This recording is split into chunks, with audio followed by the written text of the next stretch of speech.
Welcome to The Explainer.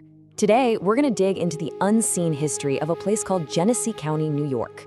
It's a really powerful story of loss, unbelievable resilience, and a legacy that is, believe it or not, still shaping the land today. So let's get into it. This quote really sets the stage, doesn't it? It's asking us to just stop and picture this place before any of the familiar buildings, before the clock tower, before all of that. It's a powerful reminder that the story of any place doesn't start with the landmarks we know. It starts with the very first people who called it home. So, to really get that original story, we have to start with the people who lived on this land for centuries, the Seneca Nation. And they weren't just living there. They were the ones who shaped and cared for this entire region. Now, the Seneca were a huge part of something even bigger, the Haudenosaunee Confederacy. And this wasn't just some loose alliance. We're talking about a super sophisticated democracy. Some of its principles even influenced the founders of the United States later on. And as the keepers of the Western door, the Seneca held a really important strategic position in that confederacy. You see, the Seneca world was built on so much more than just territory. It was really defined by these big, sophisticated ideas. Things like democratic government, complex social networks, and this core belief that the land wasn't something you could just own. It was a living part of their identity. But this world, which had been established over hundreds and hundreds of years, was heading for a massive turning point. A single event was about to change the history of this region forever.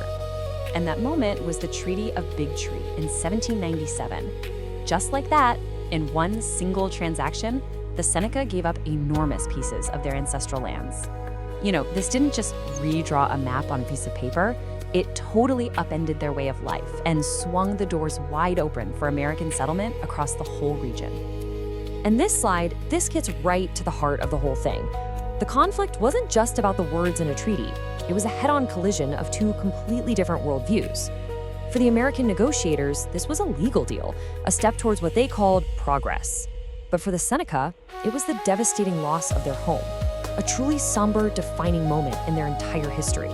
But listen, this isn't just a story about loss. It's also an incredible story of resilience. Because in the face of all that pressure, the Seneca Nation's roots in this land, well, they turned out to be much deeper and stronger than any treaty could ever tear out. So while the maps were being redrawn and the land was taken, the core identity, the culture, and the sovereignty of the Seneca people, that was not erased. Not at all. They endured, they adapted, and they absolutely held on to who they were. And you can actually see the evidence of this endurance all over Genesee County today, a lot of times in ways we don't even realize.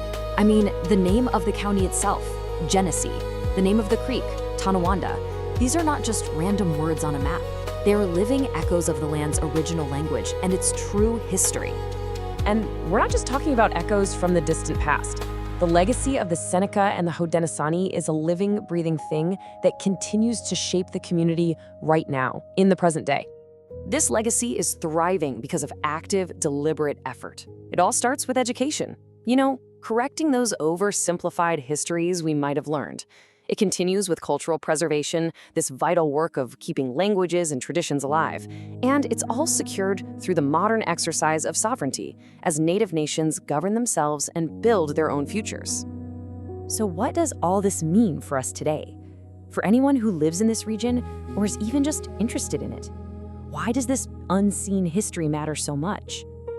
The source material we're looking at here leaves us with a really powerful conclusion. It's basically saying that knowing this history isn't just for a history quiz, it's a responsibility.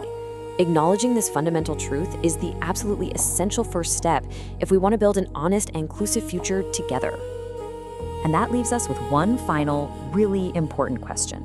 You see, the story of Genesee County is more than just some local history. It's a challenge for all of us.